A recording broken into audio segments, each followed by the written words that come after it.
Buenos días a todos, soy la doctora Gladys Nedjanian, la profesora titular de la Cátedra de Odontopediatría A, y en esta oportunidad vamos a desarrollar parte de la unidad número 14 del programa de examen de la asignatura referida a manejo del espacio.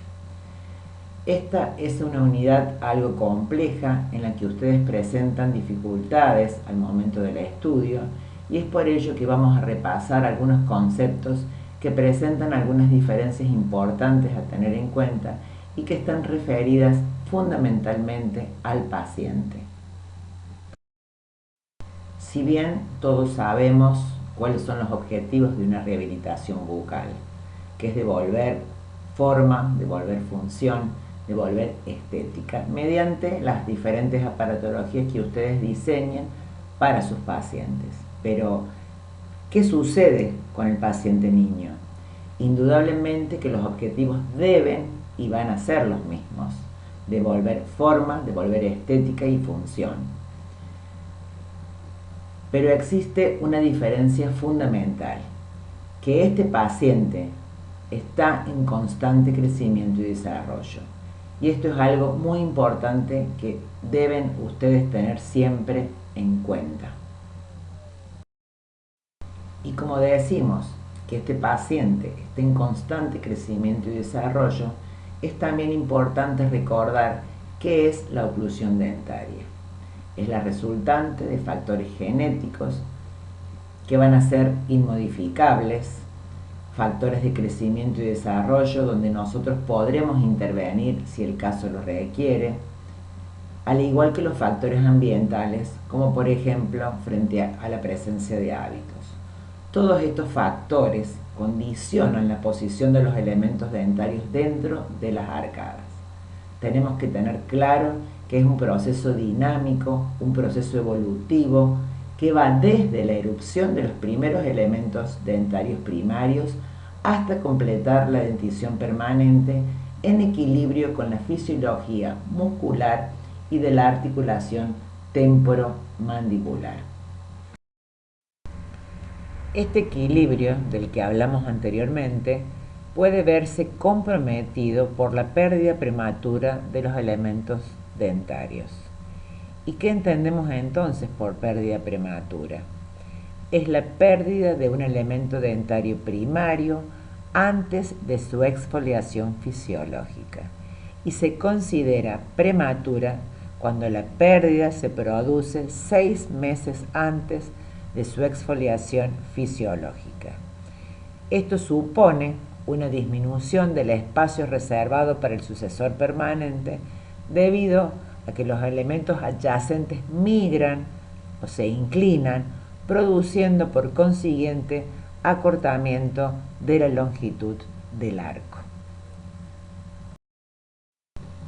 Podemos decir entonces que la patología más prevalente, y diríamos la causa principal de pérdida prematura de los elementos dentarios, es la caries. Le siguen los traumatismos dentoalveolares, y también la literatura menciona las erupciones ectópicas.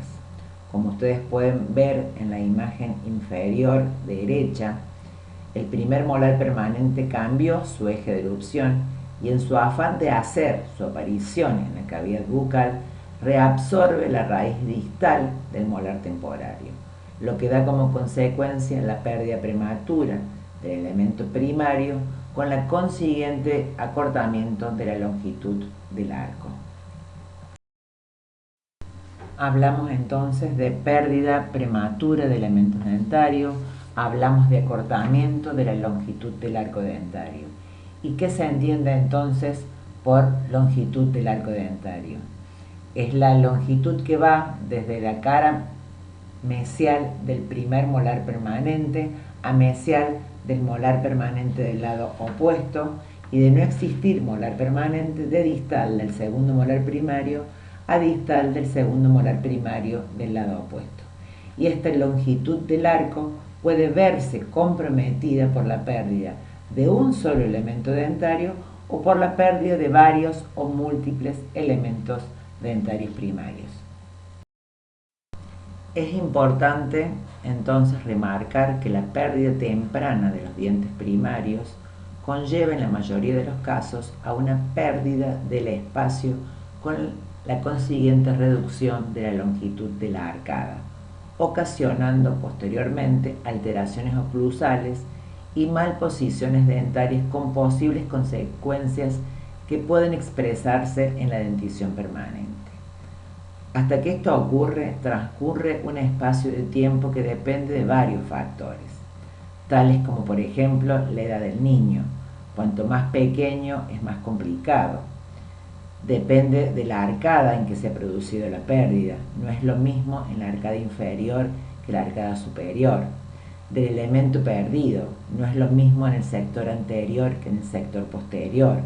De la fase de recambio en que se encuentre. Del grado de desarrollo dentario. De las causas de la pérdida del elemento dentario.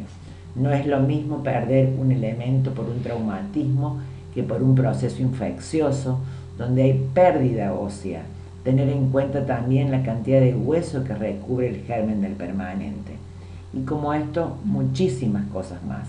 Es importante remarcar que cada diente guarda un equilibrio en la arcada y se encuentra sometido a la acción de diferentes fuerzas oclusales y neuromusculares que le permiten mantener los elementos dentarios alineados en su arcada. Cuando se produce la pérdida prematura de uno o varios elementos dentarios, se rompe ese equilibrio, con las consiguientes complicaciones, como por ejemplo pérdida de espacio, la aparición de hábitos.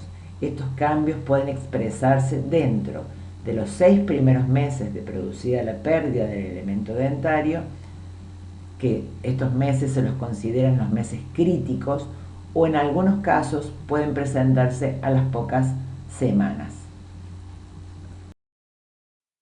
Los factores entonces que condicionan una pérdida de espacio directa o indirectamente no es igual en el maxilar superior que en el maxilar inferior.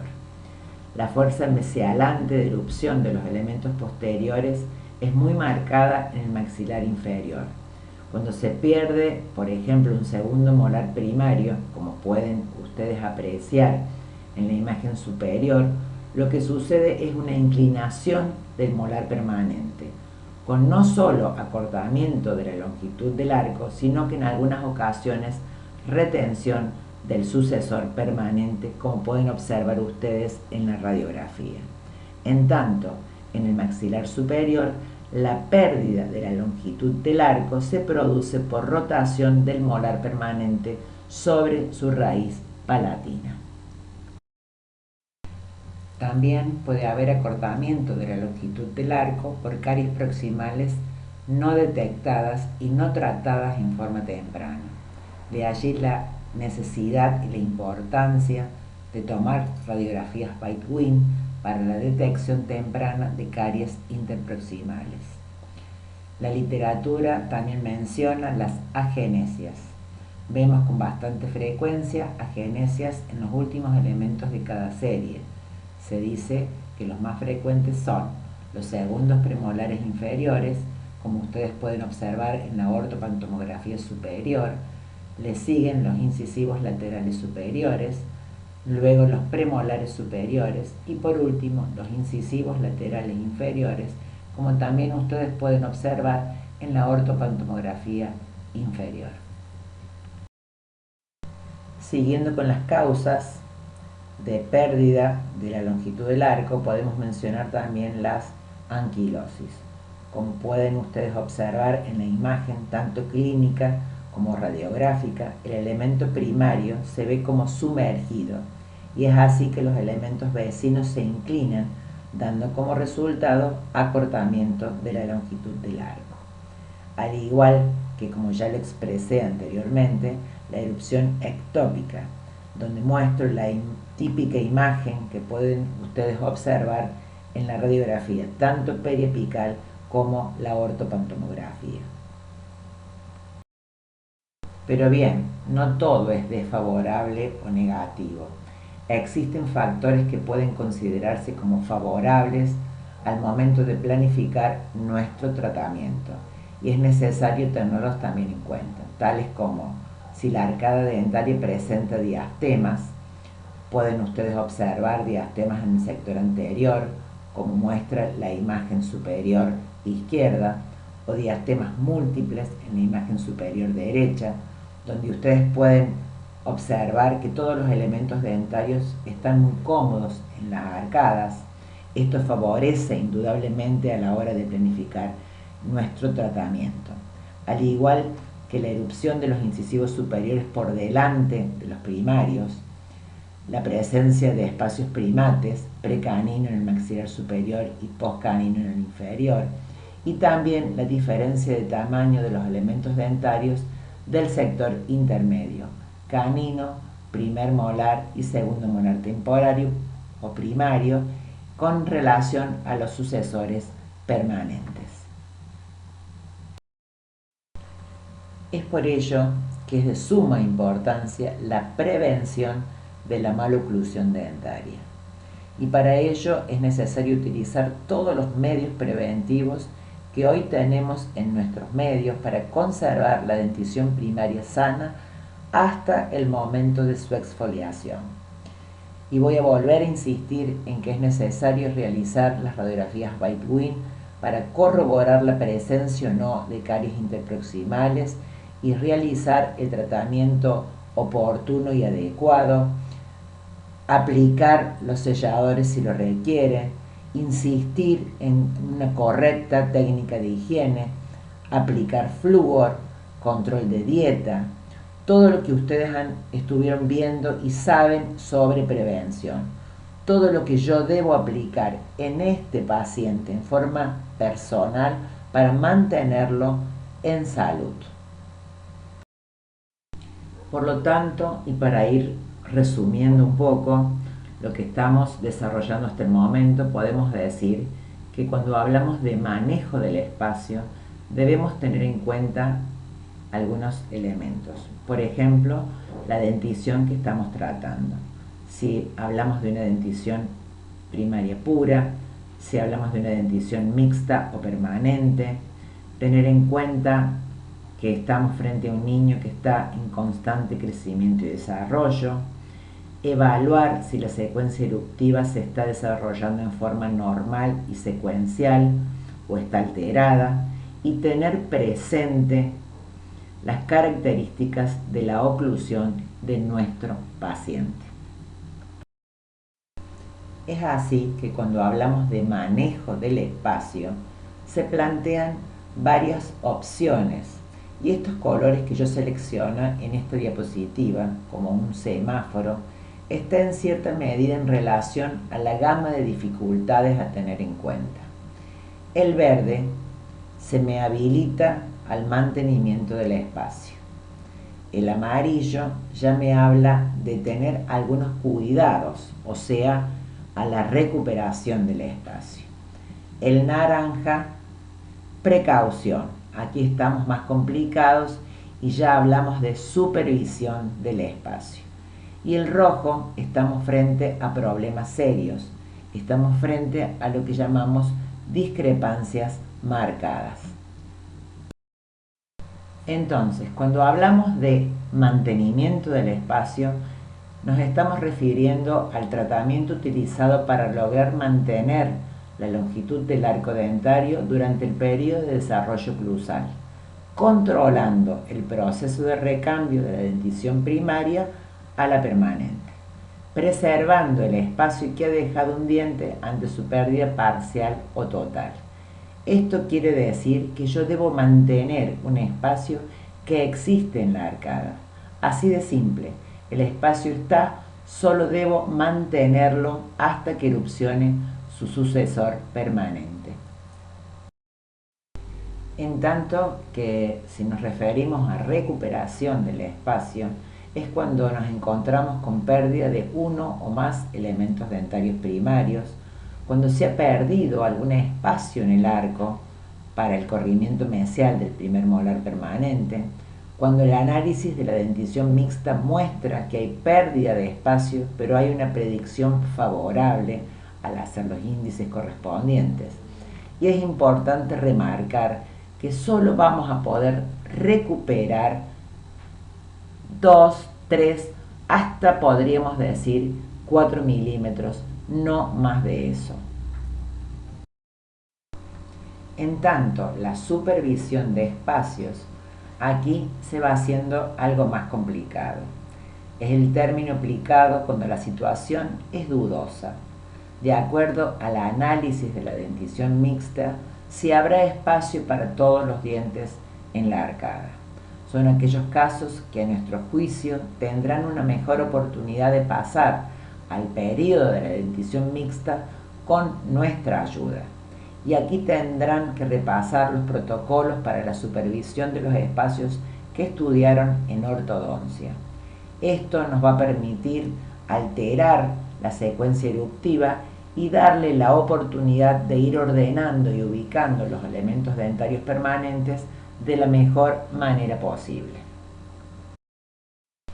Llegamos así a las discrepancias marcadas, que son aquellas en las que hay una diferencia grande y significativa entre el tamaño de los elementos dentarios permanentes y el espacio disponible para ellos, dentro del perímetro del arco alveolar, por lo que resulta imposible mantener un espacio que no existe, al igual que no podemos recuperar porque es demasiado, y aunque supervisemos va a ser imposible ubicar todos los elementos dentarios en la arcada. En esta oportunidad es importante saber hacer la derivación oportuna al ortodoncista. En esta oportunidad nos vamos a referir al mantenimiento del espacio, que es el tratamiento utilizado para lograr mantener la longitud del arco dentario durante el periodo de desarrollo oclusal, controlando el proceso de recambio de la dentición primaria a la permanente, preservando el espacio que ha dejado un diente ante su pérdida y tratando de devolver las funciones. Entonces, ¿cuándo está indicada el mantenimiento del espacio? Cuando hubo pérdida de uno o más dientes primarios, cuando no hay pérdida de la longitud del arco, cuando hablamos de una predicción favorable de la dentición mixta, o sea, hacemos el estudio de los y análisis de los modelos, realizamos los índices correspondientes y que ustedes ya lo han visto esto en ortodoncia y vemos que la predicción es favorable. Cuando estamos frente a un patrón facial equilibrado y nuestro paciente tiene una oclusión normal. Y en esta diapositiva vamos a hacer un resumen y un pequeño repaso de los factores que debemos tener en cuenta cuando hablamos de mantenimiento del espacio. Debemos tener en cuenta las características previas existentes en la arcada dentaria. Debemos ver las consecuencias que se van a hacer distintas en casos con buena longitud del arco preexistente que en bocas con apiñamiento.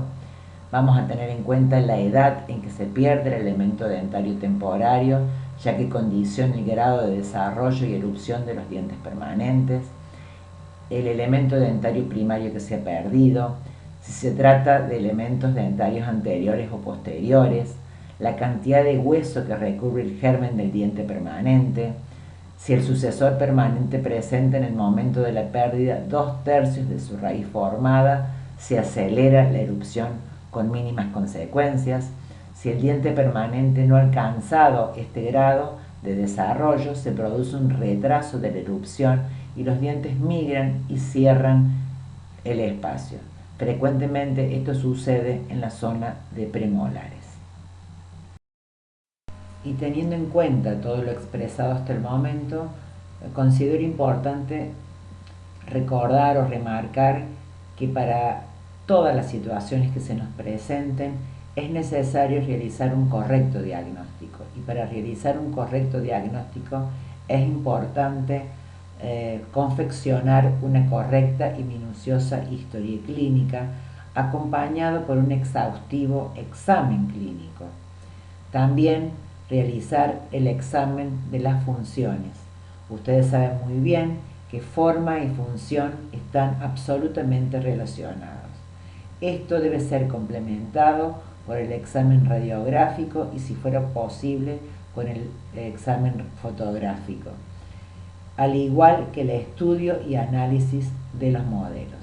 Tanto la historia clínica completa con el examen clínico exhaustivo, el examen de las funciones, el examen radiográfico, el estudio de los modelos, nos van a permitir realizar un correcto diseño de la aparatología. Es así que cuando hablamos de examen clínico vamos a observar la forma de las arcadas. Podemos estar frente a arcadas semicirculares, triangulares, arcadas estrechas.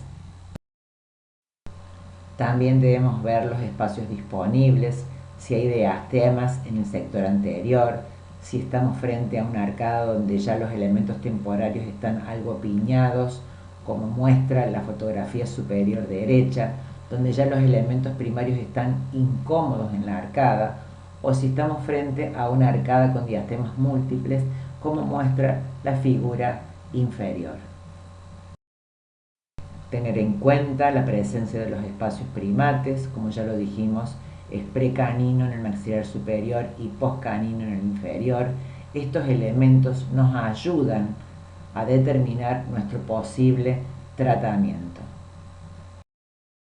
Es importante explorar con detenimiento el plano poslácteo y ustedes ya saben qué es el plano poslácteo. Es la relación de la cara distal del segundo molar temporal inferior y su relación con el plano distal del segundo molar temporario superior, que puede ser recto, escalón mesial o escalón distal.